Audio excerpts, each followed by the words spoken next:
Bien, pues ya estamos iniciando nuestro programa El Universo Humano en Extensión. Les saluda a su amigo Ernesto Duque Padilla y está como siempre conmigo en el micrófono Zaida Morlet. Muy buenas tardes, Zaida Morlet Villa. Buenas tardes, maestro, y buenas tardes a todo el auditorio que como cada viernes nos sintoniza por el 104.1 de Radio Universidad, en especial en este inicio de año 2019. Sí, a partir de hoy, todos los días, todos los viernes. Sí. Los viernes, de 2 a 3 de la tarde, en el 104.1. Agradecemos a la Universidad Autónoma de Coahuila, Extensión Universitaria, por este espacio, que como ya hemos dicho, en el cual se abordan temas de interés y actualidad en la cultura. Y bueno, pues hoy invitamos a un prestigiado notario saltillense, coahuilense, Jesús Gómez Moreno. Bienvenido. Muchas gracias. Él pertenece al Colegio de Notarios de Coahuila. De Coahuila, sí. Le recordamos la línea de comunicación directo a cabina, es el 482-6995. También estamos en Twitter, en Facebook, en YouTube, en ernestoduque.com, donde usted encontrará este y todos nuestros programas anteriores. Y además, con la tecnología tenemos streaming en vivo y también transmitiendo a través de internet, www.uadec.mx/radio. Agradecemos también a las personas que ya se están uniendo a la transmisión en vivo de Facebook Live. Bien, Jesús Gómez, notario coahuilense, saltillense, como ya lo decía. Hoy tuvieron una actividad importante, tuvieron la renovación de la directiva del Colegio de Notarios. Es correcto, en diciembre se lanzó la convocatoria y nuestro amigo el notario Gustavo Adolfo González encabeza esta planilla, se registra en el mes de diciembre y bueno, durante estos días se estuvo haciendo campaña. Fue una planilla de unidad porque la verdad es que no se registró otra y el día de hoy era a las 8:30 de la mañana en primera convocatoria y a las 9 en segunda convocatoria, que fue como salió esta elección, y la votación fue por unanimidad. Muy agradecidos con los notarios de aquí de la región sureste por asistir y votar y darnos ese voto de confianza para poder trabajar por el bien de Coahuila, de los notarios y de la población de Coahuila. Pues sí, un gremio profesional muy unificado por lo que nos comentas, y esto lo tomamos como quien dice de pretexto para poder hablar de la importancia del notariado, para poder también conocer el alcance para la población y también los logros y la importancia social que tiene, porque tú nos vas a hablar ahora de una buena noticia, una iniciativa que parte del colegio y que ahora es ley, que viene a beneficiar a la población. Y eso le da mucho sentido a esta organización gremial y a todas las de los profesionales en lo que significa la participación social en la democracia participativa. Entonces, bueno, aquí ustedes hicieron una iniciativa, platícanos, y se aprobó en beneficio de la población. Esta iniciativa no tiene poco, tiene 5 años. De que empezaron con el movimiento. Insistiendo con las autoridades municipales, y porque realmente lo primero que tiene que pasar es por la autoridad municipal. ¿De qué estamos hablando? Tiene que ver con los impuestos cuando una persona fallece y se adquiere por herencia. O sea, tú heredas, o más bien recibes una herencia. Es correcto. Y me das a entender que tienes que pagar impuestos. Por eso. Sí, impuesto por un recibir impuesto, herencia. primero por cesión de derechos, es decir, lo voy a decir lo que en pasó, lo que sucedió realmente. Fallece mi padre, hacemos el juicio sucesorio de mi padre, nos declaran herederos a 6 hermanos y a mi mamá. Posteriormente viene otra etapa de inventario y avalúo, y al momento de la partición o repartición, nosotros no queremos nada y le decimos a mi mamá: oye, te cedemos mis derechos, yo cedo mis derechos. Por ceder esos derechos teníamos que pagar el 3% del valor del inmueble. Del inmueble que estamos adquiriendo. El 3%, ese va al municipio. Sí, señor. No es un impuesto sendario, no es un impuesto... es un impuesto sendario fiscal, pero va para el municipio. Va para el municipio. Pero entonces es por haber tú cedido los derechos que tenías. Es algo ilógico, incongruente, porque es una ley de ingresos en la que viene, es ley de ingresos, pero se paga el impuesto sobre adquisición de bienes inmuebles. Bueno, pero ¿qué pasa si la herencia es directa y a ti, en vez de todos tus hermanos y tu madre, se te tiene como el único heredero? En ese caso tú puedes recibir los impuestos. Nomás, lo primero era, el planteamiento era el siguiente: en aquel entonces, con aquellas autoridades municipales, no existía un impuesto al que tú te refieres. Es decir, si adquiría por herencia directamente, único y universal heredero, no pagaba impuestos. Ya. Era tasa cero, ¿sí? Sin embargo, si había una cesión como la que estaba planteando, al momento de ceder, la ley dice, paga impuestos sobre la adquisición de bienes inmuebles, la cesión de derechos hereditarios. Se entiende por cesión de derechos hereditarios la renuncia a la herencia posterior a la declaración de herederos. Es decir, pero eso es una donación, ¿no? No se llama. ¿No se llama donación No, es una cuando tú renuncia. cedes tus derechos? No, es una cesión de derechos hereditarios. Ya. Entonces, si yo cedo mis derechos posterior a haber sido declarado heredero, pago el 3%. Eso era con la ley anterior. ¿Cuál es el espíritu? Porque ¿cómo se razonaba entonces que era importante o que era fundamental pagar un derecho? Es que realmente lo tomaban ellos como si fuera una adquisición y realmente no es una adquisición. O sea, porque ahí había una utilidad. La ley de ingresos habla de que tienes, si adquieres por cualquier motivo, pagas un impuesto. Era el 3%. Sin embargo, al momento, por ejemplo, una compraventa paga el 3%. Pero esa misma ley decía, se entiende por adquisición la que debe de 1, compraventa, fracción décima, cesión de derechos hereditarios. Si hay cesión de derechos hereditarios, paga el 3%. Era algo ilógico, incongruente, si yo no iba a recibir nada, porque no estoy adquiriendo nada. Sí, no iba a recibir algún producto, ningún beneficio. Entonces, pero la ley decía... A cambio de ese impuesto. Así es, pero la ley decía, si tú, si eres, te declaran heredero y cedes tus derechos, pagas el 3%. Porque la persona que adquirió eso y después lo heredó, pues estuvo al corriente de sus impuestos y pagó seguramente en su adquisición. Sí. Ahora la persona que lo recibe como que es ilógico porque tenga que pagar como si hubiera hecho un negocio, ¿no? La propiedad era mi papá y mi mamá. Okay. Ellos en su momento pagaron los impuestos por haber adquirido y pagaron sus impuestos prediales. Prediales, estaban al corriente. Cuando muere mi padre y hacemos el juicio, entonces nosotros nos decimos, no queremos nada, te lo cedemos, mamá. Por haber cedido tuvimos que pagar el 3%. Ah, pero lo pagan ustedes los que ceden, no lo paga el que lo recibe. No, lo pagamos nosotros los que cedemos. Ah, mira qué cosa. Entonces, dice, ¿por qué? Si no voy a recibir nada, ¿por qué tengo que pagarlo? Oye, ¿esta es una ley estatal o federal? No, es una ley municipal. Eso tiene que ver con la ley de ingresos. No está en las otras entidades, ¿o sí? Existe un código municipal en el que está contemplado precisamente esta situación. Pero acuérdate que hay la autonomía municipal también. Entonces, los municipios son autónomos para decidir qué hacen, si cobran o no cobran. Si digo, esto no pasa en Monterrey o en Cadereyta, no sabemos. No sé, la verdad desconozco. Pero bueno, entonces, ese 3% siempre había existido. Entonces, el planteamiento que se le hizo en aquel entonces a la autoridad municipal era decirle, elimina ese 3%. Repito, no existía el 1% que tú... no existía si yo adquiría por herencia, no existía ese impuesto. Lejos la autoridad de quitar el 3%, le agrega el 1%. Si tú eres declarado único y universal heredero, pagas el 1%. ¿Cómo? Sí, así lo hizo la autoridad. Entonces... ¿Y esto de cuándo data? De hace 4 años. No, pero el origen del impuesto. El origen del impuesto del 1% apenas hace 4 años. Ah, mira. O sea, ya ustedes estaban peleando desgravar en la anterior. Nosotros le pedíamos quitar el 3 y además ellos le agregan el 1. No quitaron el 3. Ah, mira. Dejan el 3 y agregan el 1. Entonces se convierte en el 4% cuando hay cesiones de derechos. Ahora vámonos a números. Si mi madre, dueña del 50% por estar casada bajo sociedad conyugal, va a adquirir el otro 50%, que vamos a números, son 800,000 pesos, que en aquel entonces valía la propiedad, pues va a adquirir 400. 4 por 3 de la cesión de derechos que pagamos nosotros, 12. Más 4 por 1, 4. 16,000 pesos. De impuestos. Sí, de impuestos. Bueno, hoy...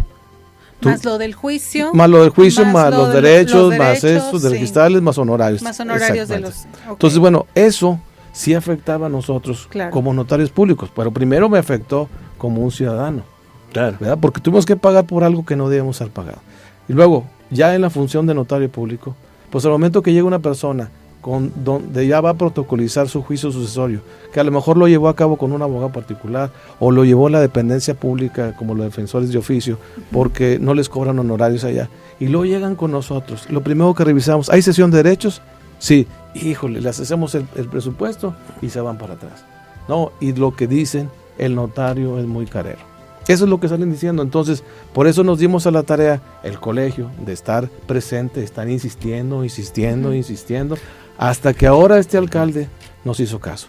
Tuvo la sensibilidad de poder atendernos. O sea, pasa primero por el alcalde, no sé si por el cabildo, no tengo Primero, nada que ver. bueno, obviamente el alcalde es el que nos recibió. Hubo una reunión en la que en aquel entonces el presidente del Colegio de Notarios, hoy presidente del Colegio Nacional del Notariado Mexicano, estuvimos presentes con él, le expusimos este tema, nos mandó con las autoridades de ahí, con el tesorero y el director de ingresos, y obviamente pues platicamos, le planteamos la situación y entendieron cuál era la postura del Colegio de Notarios. Entonces, pues bueno, primero pasó por ellos, después pasó por Comisión de Hacienda, después pasó por Cabildo, todo esto a un cabildeo muy padre, estuvimos trabajando con ellos de la mano y bueno, se aprobó por unanimidad en el Cabildo. Y posteriormente fuimos a la Comisión de Hacienda del Congreso del Estado, presidida por una diputada de Acción Nacional, y le planteamos toda esta situación y obviamente estuvieron totalmente de acuerdo. Hay un diputado, creo que ahorita es independiente, en el que dijo, bueno, ¿y esto por qué no se aplica a todo el Estado? Dije, precisamente, pues por eso la función es de ustedes, ¿verdad? Revisar, no solamente, bueno, nosotros lo hicimos pues aquí en Saltillo, nada más, porque era la función del colegio de aquí de nosotros. Ahorita que ya estamos en la mesa directiva, vamos a planteárselo también para que puedan hacerlo en todos los municipios. Repito, cada municipio es independiente y autónomo y tendrá que revisar cuáles son sus entradas, sus ingresos, sus salidas, para ver si es posible que esto se aplique. Si en la ley estatal, en este caso el Código Financiero para los municipios del Estado de Coahuila, se llegase a poner esa frase, ese parrafito que agregamos en el de Saltillo, es probable que se aplique a todo el Estado. Entonces es un beneficio para todo el Estado. Fíjate, yo pensaba en dos consecuencias de ese impuesto. Una, imagino para ustedes en términos administrativos, el rezago que implica cuando se complican los trámites y la gente renuncia o pospone, y entonces eso es una complejidad. Por ejemplo, ¿de qué sirve a la familia que hizo un juicio sucesorio en una dependencia pública como es la Defensoría de Oficio? Ahí se hace. O puede ser con nosotros también, pero bueno, van ahí porque hay personas que no tienen recursos para poder pagar un abogado. Claro. Tengo entendido que es hasta 500,000 pesos donde los pueden atender ahí. De ahí, después de 500 ya no los atienden. Entonces, toda esa gente que va ahí y que después hace el juicio y batalla mucho, y después regresa con un notario para hacer la escritura y les cobramos este impuesto, cuando se cobra, hoy ya no se cobra, entonces, ¿de qué sirvió hacer ese juicio? Para nada. Hoy es probable que mucha gente más haga sus juicios sucesorios. Exacto, porque no van a tener que pagar ningún tipo de impuestos. Van a pagar otras cosas, pero ya no se les hace grande el presupuesto. Se les va a pagar, imagínense, pagar 16,000 pesos de un impuesto por nada, pues obviamente baja muchísimo. Y en otros casos pues era mucho más, dependiendo de los avalúos, ¿no? Sí, también del valor catastral del inmueble, ¿verdad? Entonces, el otro asunto que pensaba yo era cómo intervienen en estas situaciones que llamemos de Estado en la cuestión de la voluntad familiar, la voluntad personal, ¿no? Porque quien hereda está haciendo un acto de voluntad, una decisión, una elección, y entonces eso en vida, que implica una relación con sus personas cercanas, y cómo esto se ve orientado también por cuestiones administrativas y jurídicas, como es el caso del impuesto, porque yo me imagino que ahí también podría implicar un cambio de decisión, ¿no? En el que Testa pudiera decir, bueno, pues para evitarle problemas a mi familia voy a tomar esta otra decisión y habrá una vía de donación, por ejemplo, es correcto, una vía hereditaria propiamente, o un intestado. Es que yo les digo, por ejemplo, vamos a un número 1, número 2 y número 3. El 1 es el testamento, el 2 es el juicio sucesorio y el 3 es la escritura. Yo les digo, el 3 no está peleado con el 1. Es decir, podemos dejar ya la escritura a nombre de la otra persona. Podemos dejar la voluntad establecida en un testamento. Pero dije, bueno, ya cambié de opinión, ahí está el testamento, ahí lo deja. Sin embargo, digo, bueno, ahora mejor me ven con el juicio para que no batallen y mejor se lo dono en vida. Y de una vez termino ya. ¿Y eso no genera impuestos? Sí genera impuestos. Impuesto.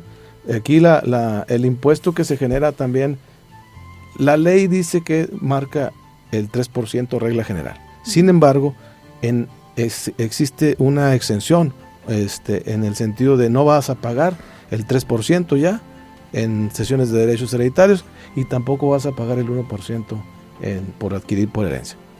En donaciones existe una exención del 2%. O sea, es el 3 que el que pagas.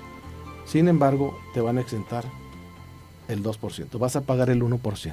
Sí hay un estímulo también fiscal. Pero eso es un estímulo, es una decisión administrativa. Eso, la ley de fondo te obliga al 3, sí, si se levanta esa, pues... Sí, pero ese también es el logro que hicimos también. O sea, la anterior administración, antes de esta administración pasada, existía el 1%. Viene la administración nueva, la misma que dejó el 3 y aumenta el 1, y le pone el 0.5 a la donación. Entonces volvimos a decirles, oiga, regrésenlo al 1. ¿Ok? ¿Qué se estableció en esta ocasión? Siempre y cuando sea en línea recta ascendente o descendente o a tu cónyuge, hasta el 2º grado. Es decir, yo le puedo donar a mis hijos o a mis nietos. Okay. ¿Sí? O al revés, los nietos a su papá o a su abuelo. Okay. O al cónyuge cuando estén casados por separación de bienes. Fíjate que esto cuestiona incluso la unidad familiar, porque ¿para qué trabajan las personas? Bueno, o qué hacen con lo que logran en su vida productiva. Bueno, no todo lo consumen, no. Sería ideal que cada quien disfrute lo que adquirió, pero no es así. Siempre a veces en clase media y sobre todo en clases altas, siempre hay algo que queda y eso pues es para tu línea descendente. Entonces, como que no se explica por qué dentro del mismo ámbito familiar, en el que evidentemente todos apoyan, la cónyuge, los hijos, etcétera, a veces son negocios familiares, se tenga que intervenir con un gravamen cuando pues es algo de un patrimonio que corresponde a ellos legítimamente. Sí. Hijos, o sea, tú te piensas que, bueno, yo llego a fallecer y mi legado, lo que haya quedado ahí económicamente y los bienes, pues son para el que corresponde, porque ya lo marca la ley, ya te dice, hay una línea ahí sucesoria, a ver, la primera opción es la esposa, luego el hijo mayor, etcétera, ahí se va, ¿no? Bueno, pero ahí interviene el Estado, o no, en este caso hablo por Estado como institución, aunque sea municipal, ahí interviene la administración pública. Mira, de la experiencia que tenemos trabajando en gobierno y ahora como notarios públicos, yo nunca he visto que el gobierno se quede con una propiedad. O sea, no hay, no, hasta ahorita yo no he visto, o sea, en la experiencia que tenemos. ¿Cómo, pero esa es una opción? Sí, ¿quiénes pueden heredar? ¿Quiénes pueden heredar? Heredan, primero, como bien dijiste tú, mi esposa, mis hijos, mis padres, y si ya no hay nadie, mis hermanos. Okay. Y si ya no hay, entonces ahora sí, ya la beneficencia pública. Pero yo no he visto nunca que alguien se quede. Pero mira, volvamos al concepto de familia. A ver, ya han cambiado las situaciones y ese cónyuge ya no es el mismo, a lo mejor es una pareja del mismo sexo, a lo mejor no están casados, a lo mejor es concubina, y en todas esas situaciones ya las prevén los códigos actuales. Es correcto, sí. De hecho, anteriormente existían solamente 2 estados civiles, o eras soltero o eras casado. Si se moría tu pareja, eras soltero por viudez. Si te divorciabas, eras soltero por divorcio, ¿verdad? O sea, pero volvías a ser soltero, sí. Nomás era un soltero casado. Pero hoy actualmente existen 4 estados civiles: soltero casado, concubino o concubina, y compañero o compañera. Y ahí abarca lo que tú decías ahorita. Personas del mismo sexo, o no estamos casados, pero simplemente el concubinato es una pareja con fines distintos, de tener hijos que tengan conviviendo más de 3 años. O bien, antes... Con fines de tener hijos. Sí, para los fines que ellos convengan, sí, ¿no? Yo digo, pero ¿no? Es, sí, pero, es que hay gente que sí, que dicen, pues, con lo del vientre subrogado y esas cosas. O bien que tengan hijos en común, ¿verdad? Antes de los 3 años. Se puede considerar un concubinato, ¿verdad? Porque, insisto, forma parte del patrimonio, porque hay una institución, llamémosle familia, o esa pareja que se une con fines comunes de los que quieras, pues tiene también que tener una vida productiva y generar. Sí. Bueno, esa es una de las ventajas que tiene la organización gremial en la que ustedes participan. Sí, de hecho, por ejemplo, los juicios sucesorios, testamentarios o intestamentarios, son considerados juicios no contenciosos si es que no tienen contienda, es decir, si los familiares están totalmente de acuerdo, nosotros los notarios podemos llevar a cabo. Mira, eso es muy importante porque cuando uno piensa en un juicio, piensa en un juez. ¿o no? Sí, y eso es precisamente una vía. Pero la novedad es que los notarios pueden hacerse cargo de eso, siempre y cuando haya acuerdo familiar. Sí, es correcto. Si alguno de las partes no está de acuerdo, entonces se tendrá que ir al juicio y allá dirimir sus controversias en el juzgado.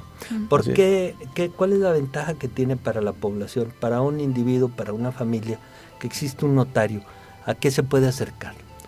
Y bueno, el notario... Agiliza mucho los procesos. Vámonos por partes. ¿Qué hace un notario? Mira, por ejemplo, lo que dice la compañera Zaira.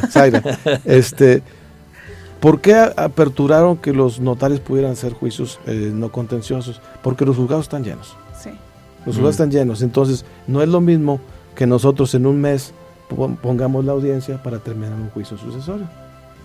En un mes nosotros podemos terminar un juicio sucesorio. ¿Sí? Y es juicio, se llama así. Sí, es un juicio tiene sucesorio. La misma validez. Tiene la misma validez. Y cuesta igual. Por experiencia, porque yo ya pasé ese proceso. Bueno, obviamente... Sí, con lo de la herencia de mi papá. Sí. El intestado de mi papá. ¿Pero se está ahorrando uno dinero o al contrario? Pues es que si lo comparas con el tiempo que se puede llevar en el juzgado, los abogados no sé cuánto le cobrarían en el juzgado. No, pero estamos en la parte de la escrituración, a lo mejor aplica ahí ya el descuento este año, porque todavía está con lo de la repartición de los bienes. Ok, sí, en este caso, si la escritura se hace en este año, la reforma se aplica este año precisamente. Es decir, no va a pagar el 3% si es que existe cesión, y no va a pagar el 1% por la adquisición por la herencia. Bueno, platícanos un poco la historia de esta agrupación en la que tú participas y ahora se renovó en su mesa directiva. Bueno, quedan 2 minutos. Yo creo que estamos obligados a saludar a nuestro auditorio. Al auditorio de Facebook, claro que sí. Jorge Luis Paz Díaz, a Héctor Paz Díaz, un saludo también. A la doctora Juana María Lanís. Nuestros amigos Paz ahora están muy cerca de las decisiones nacionales en el nuevo gobierno con Protección Civil. Saludos para ellos. Ahí va. El saludo a la doctora Juanita Lanís también. Compañera de medios. Que en un momento más también inicia su programa Voz Universitaria. Bueno, son quienes nos están mandando aquí saludos en la conversación. Muchas gracias. Más los que nos escuchan y nos ven. Pues vamos entonces a nuestro corte institucional y regresamos. Estamos con el licenciado Jesús Gómez Moreno hablando del Colegio de Profesionales, del Colegio de Notarios. ¿Cómo se llama? Colegio de Notarios. Colegio de Notarios de Coahuila. Bueno, pues regresamos.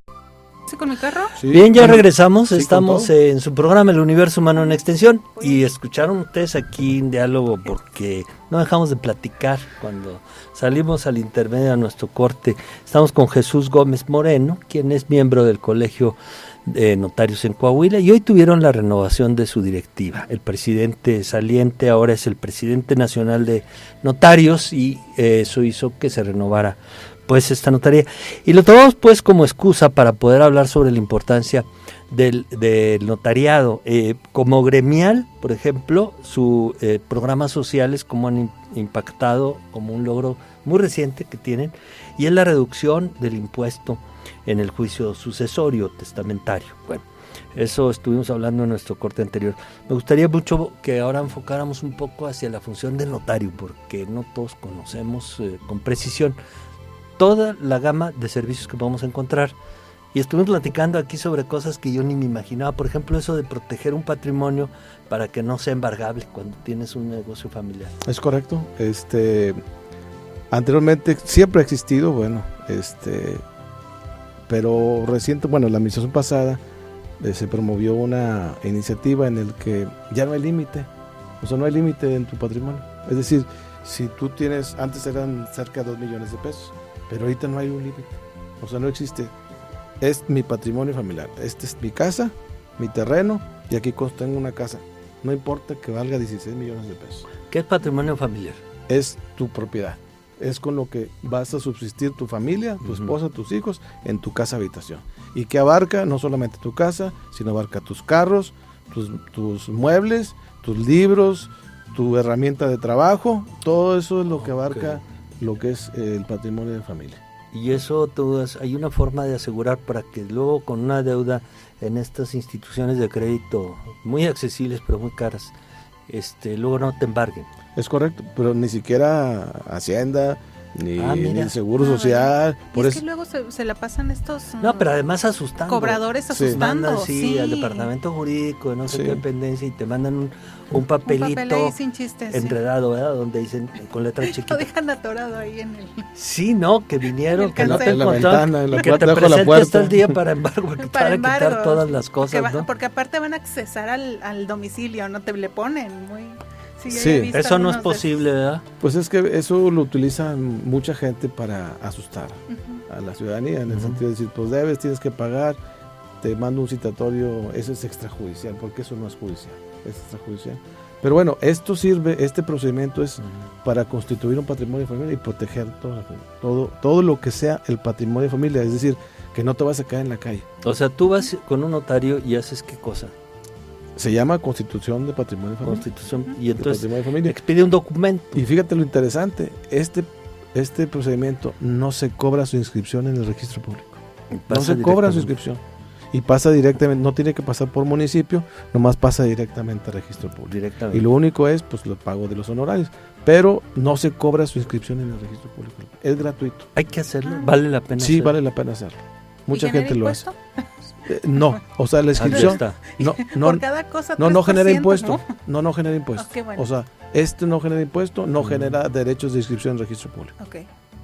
Entonces, y es obviamente pues para protección de ¿qué sucede? A veces pues están casados por régimen de sociedad conyugal, le empiezan a ir mejor al señor de la casa, empieza a hacer negocios. Lo recomendable es que haga su patrimonio de familia. ¿Por qué? Porque a lo mejor al rato le va mal a él. ¿Y qué culpa tiene la familia? Quiebra. Entonces, si el negocio quiebra, porque lo van a embargar, pues le van a quitar la mitad de lo que tiene. Entonces, bueno, por eso es ¿y en casos de corrupción? ¿De corrupción de quién? No, bueno, por ejemplo, si es un servidor público y resulta que encuentran con que estuvo desviando fondos y tiene un patrimonio familiar muy grande, ¿no es embargable? No. Si lo constituyó, es una protección para todo. Para todo. Aquí no entra. Sí, obviamente tiene que ser antes. Tampoco no se puede ser. Está prohibido si es para fraude de acreedores. Es decir, si yo sé que estoy haciendo mal, si yo sé que estoy haciendo malas cosas, si ya sé que, voy y saco un préstamo y no voy a pagar, pues obviamente ahí no está protegido, ¿verdad? O sea, las cosas tienen que ser también de buena fe, ¿verdad? En el sentido de que yo lo hago ahorita porque quiero proteger a mi familia y ya empiezas a hacer tu negocio. Ya si te va mal, bueno, obviamente lo hiciste antes de que tú estuvieras pensando en cometer fraude de acreedores, ¿verdad? ¿En qué otras cosas los notarios, pues, qué es? ¿Dan fe, testimonio, legalizan? ¿Cuál es la función propia? Bueno, primero el notario es una persona profesionista en el derecho, perito, y que el Estado les delega una función, una fe. Entonces nosotros damos fe de los actos que celebran las partes, una compraventa, una donación, un testamento. Ahorita hablando de testamentos, por ejemplo, a nivel nacional hay una campaña que se inicia con el Colegio Nacional. En septiembre, el de testamento. En septiembre es un producto de una gestión del colegio. Del colegio, es correcto. Yo pensé que obviamente era un programa federal o estatal. Es unión, o sea, obviamente es de la mano con el gobierno. En este caso y el gobierno la ha respaldado y promovido. Es correcto. Y además, pues en ese tiempo, pues hay descuentos del 50% en horarios de respecto del testamento. ¿Gratuitamente no hay en ninguna parte? No, bueno, con nosotros sí, con nosotros aquí en Coahuila sí, porque además de este descuento que hay en septiembre, la instrucción del presidente del colegio es que haya para los policías, cualquier tipo de fuerza armada, policías, gates, como se les denomine, es gratuito. Totalmente gratuito para cualquier servidor público que esté en cuestiones de policía. Es correcto. Policíacas que ellos corren un riesgo mayor. Es correcto. Castrenses también, sí. ¿no? Sí, soldados, marina, policía estatal, municipal, como se llame, es una instrucción del colegio que este testamento sea totalmente gratuito. En cuestión de relaciones, por ejemplo, para formar familias o construir sociedades conyugales, ¿ustedes también tienen algún poder? Sociedades conyugales no. ¿No? O sea, lo que podemos es separarlos. Ahí sí podemos intervenir en los divorcios. Mira. En este caso sí también. Sí, hablamos de Sí, la ocasión también. anterior. Sí, también Sí, es divorcio un notarial. es de divorcio O notarial, sea, exactamente. te quieres también. ahorrar un poco de tiempo y vas con el notario y tan. Sí, es correcto. Tiene que cumplir con ciertos requisitos, pero sí también podemos hacer un juicio. Explícanos de la divorcio. diferencia entre una sociedad conyugal y un matrimonio. Bueno, el matrimonio es la unión de una personas de diferente sexo con ánimos de constituir una familia. Ese es el matrimonio, ¿verdad? Depende cómo te cases. Si te casas por sociedad conyugal, es mita y mita. O sea que que las propiedades, bienes se comparten. Se comparte, sí. Si estoy casado por sociedad conyugal. Ajá. Si estoy por separación de bienes, pues o sea, sí, ya cada quien adquiere, Cada quien lo suyo. Esa es la diferencia, o sea, entre una sociedad conyugal y un matrimonio. Tú te casas. Digamos el tipo de contrato. El tipo de contrato es Digamos, correcto. algo así. Es correcto. El tipo de contrato. ¿Te casas por separación de bienes o te casas por bienes mancomunados? Y cuando disuelves la sociedad conyugal. Sí, es bueno. Previamente al término de la sociedad conyugal tiene que estar liquidada, es decir, por eso decía ahorita. O sea, hay una sociedad para efectos civiles o sociales, aparte del matrimonio, es a lo que me refiero. Es correcto. Es como cuando haces una asociación civil o una sociedad anónima, digamos que hay una figura en la que se establece, hay una organización social de dos personas, pero Sí. es una organización que comparte bienes o que estipula qué bienes son para cada quien. Es correcto. Y entonces esa se tiene que liquidar. Es correcto. Como se liquida una empresa Es- cuando así se es. acaba una Así relación. es. Entonces Y- una cosa es terminar el matrimonio y otra es liquidar la sociedad. Y fíjate, muy interesante esto, porque cuando se liquida la sociedad, es decir, ya se separan y dicen, bueno, los bienes que hicimos, quédate tú con ellos. O se los vamos a dar a los hijos.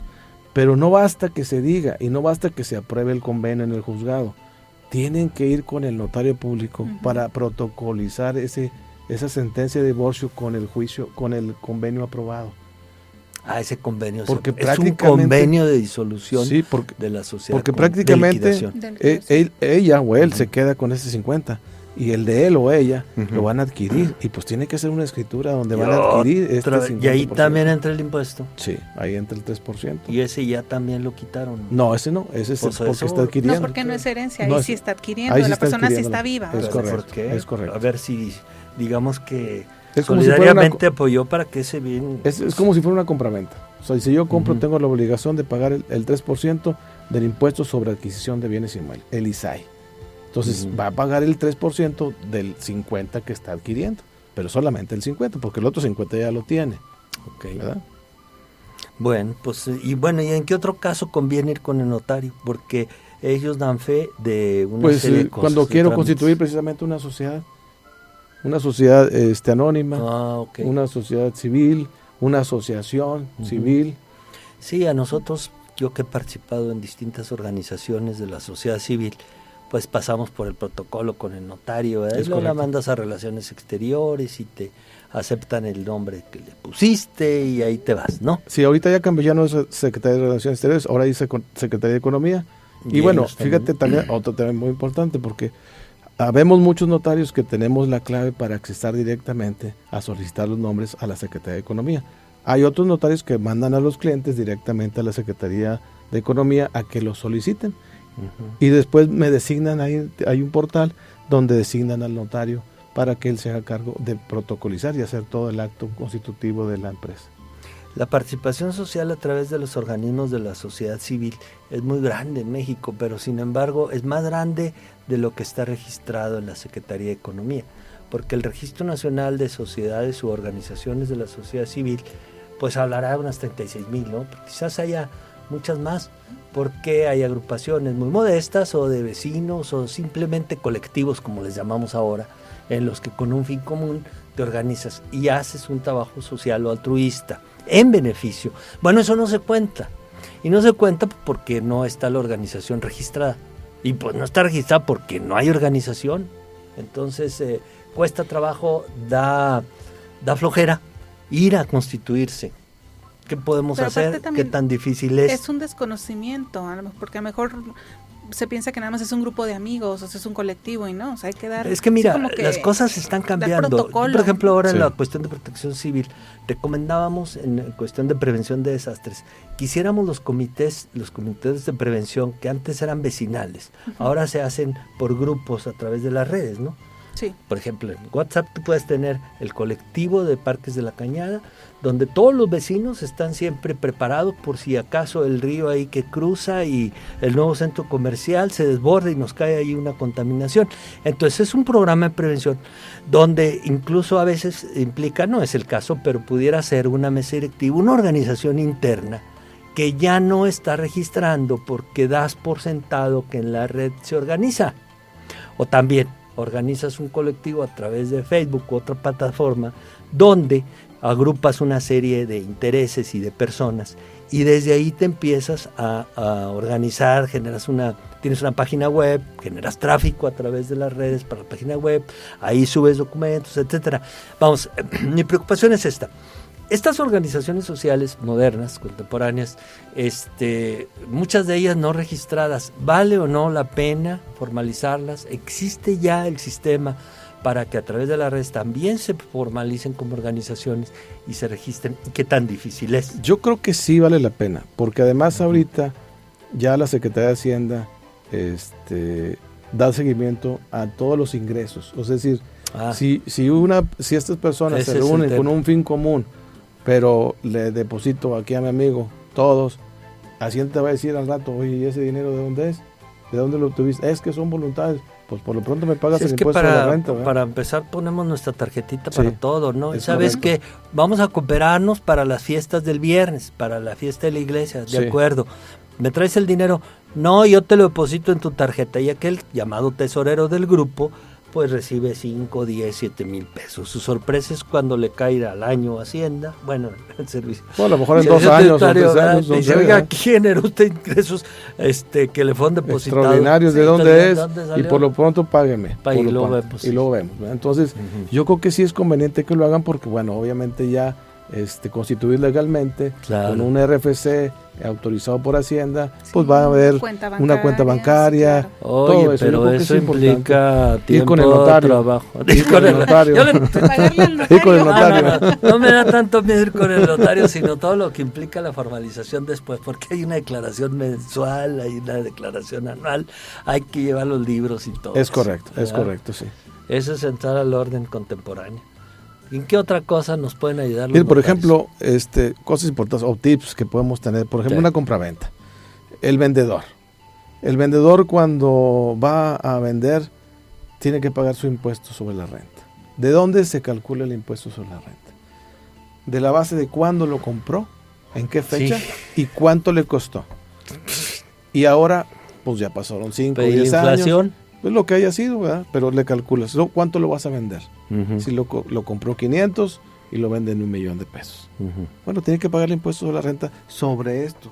Vaya, nosotros ya tenemos una... Porque se calcula como utilidad, ¿no? Sí, precisamente. Tú tuviste una utilidad por un negocio que hiciste, aunque se llame compraventa. Es correcto. Ahora, terreno, nosotros la verdad tenemos un sistema, ya hay sistemas que le inyectas la información y te arroja cuánto es lo que... Pero es decir, si tú estás realmente ese patrimonio vendiéndolo sin utilidad.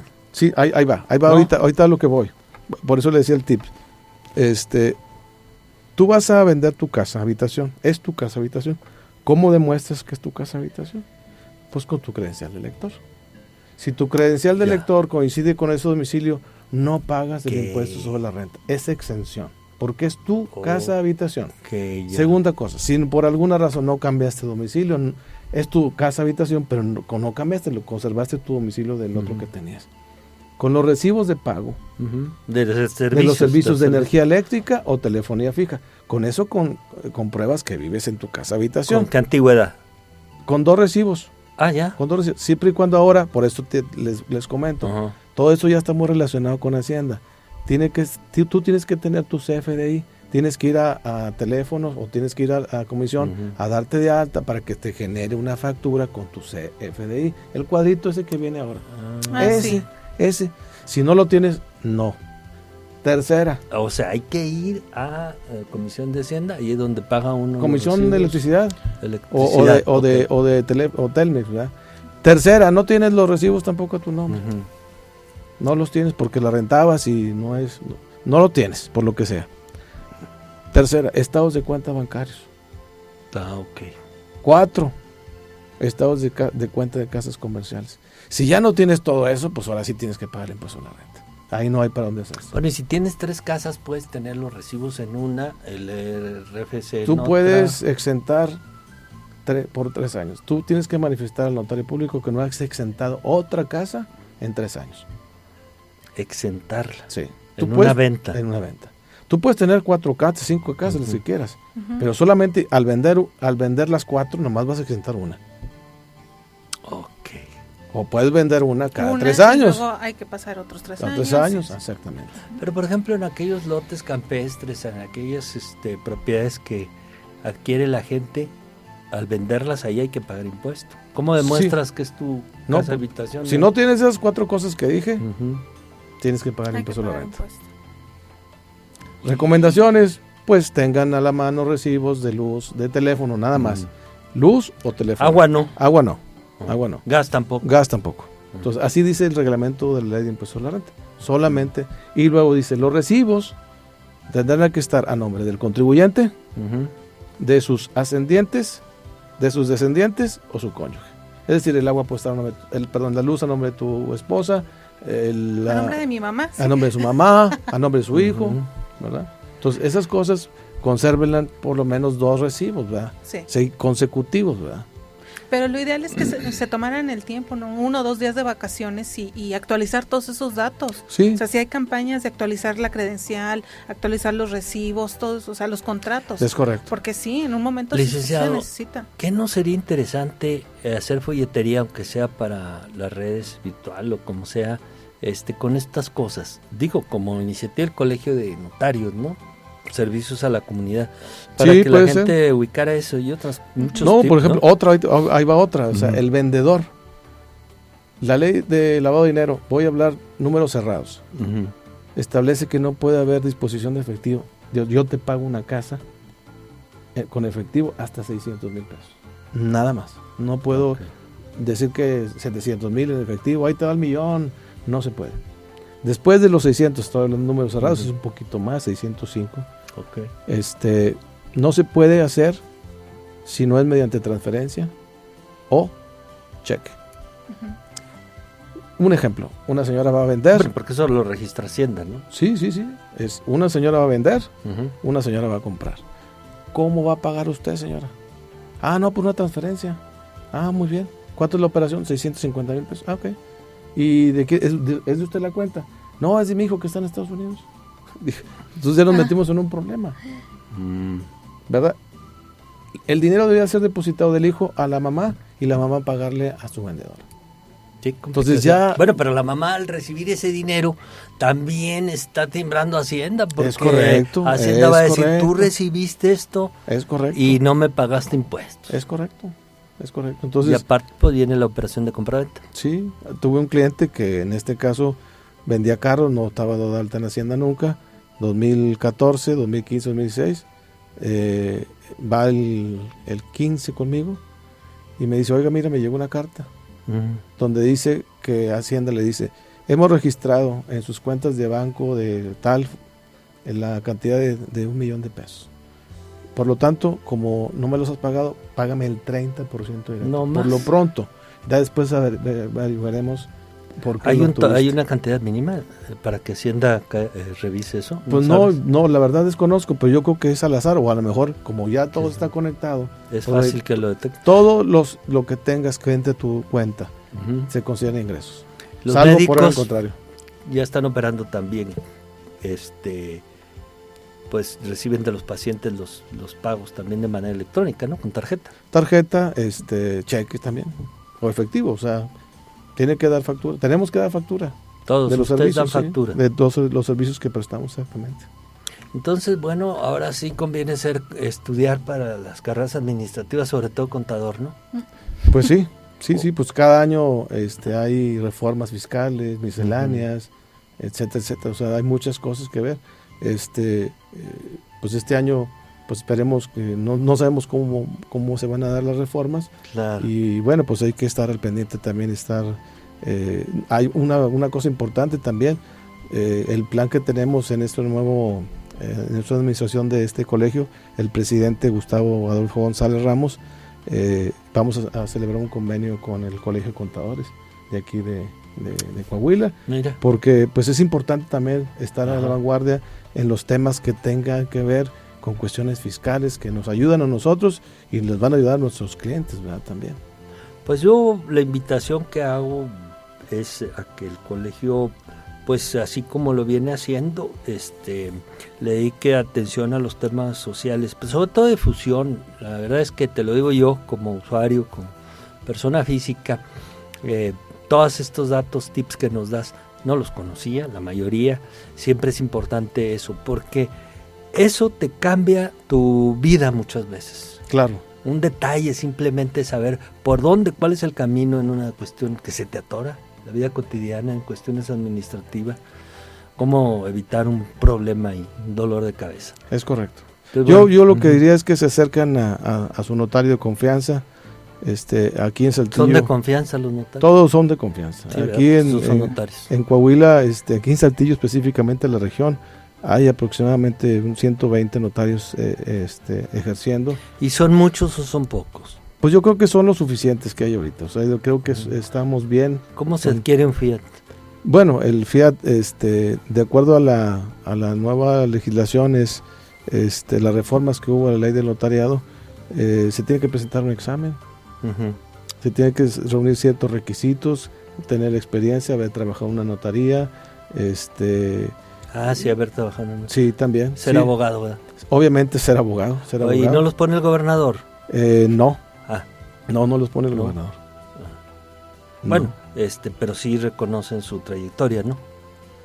Digo, no hay una evaluación de la trayectoria que llevan actualmente en el servicio público. Actualmente sí, con la nueva reforma tienen que presentar exámenes. De hecho, nosotros constantemente estamos en capacitación. En enero vamos precisamente a una capacitación en materia fiscal a México, que es todos los eneros, empieza con eso. ¿Hay alguna forma de renovación en la que se tenga que actualizar? O sea, una vez que te lo dan, ¿es para siempre o tienes que renovar cierta acreditación para poder ejercer? Es vitalicio, es vitalicio. Obviamente, por eso nosotros nos acercamos al colegio para estar mejor preparados. Nosotros en el año tenemos 4 capacitaciones que equivale a una sola, es decir, anual, para estar preparados. ¿No tienen una calificación como de estrellas, así como los hoteles? ¿Notaría de 2 estrellas, 3 estrellas? No, es como los doctores, es como los doctores. El prestigio, El ¿no? prestigio, o sea, uno va estudiando, va capacitándose. Sí, lo que pasa es que, por ejemplo, los doctores en Estados Unidos, sobre todo, sí tienen un sistema de acreditación donde tienen que llevar un cierto número de horas de capacitación y pertenecer a un colegio, pertenecer a un, etcétera, ¿no? Y otra cosa que hemos perdido en México, el servicio social obligatorio estipula 480 horas en un periodo no menor de 6 meses y mayor de 2 años para estudiantes que se van a graduar y de por vida, pero no lo norma. Un profesionista debería, en teoría, prestar servicio a través precisamente, lo designa, de los colegios y organizaciones. Y estas organizarían la bitácora de servicio de sus agremiados. Sí. Pero creo que ahí no se ha avanzado, ¿no? Mira, una de las cosas que hemos pensado también precisamente es como decías tú, socializar un poquito más esto. Y eso, pues obviamente es una tarea que tenemos que hacer nosotros para ver que volteen a ver el notario de otra forma. Está bien. Yo creo que con eso nos quedamos, ¿no? Sí. Porque ya son las 2:59 con 48 segundos. Tenemos 9 segundos para despedirnos de nuestros amigos de Facebook. María Elena Vives, Daríos Rubén, compañera, Mayra Serrano, sobrina, Silvia López Tinoco, Mauricio Díaz, Gaspar Guerra, Sergio Almaguer, saludos, Alic Jesús Gómez, excelente notario. Es el secretario. Pepe Grillo, un saludo, hace Saludos mucho que no se vecino. comunicaba con nosotros. Primo Fuantos, David Tiburón Muñoz, saludos al amigo.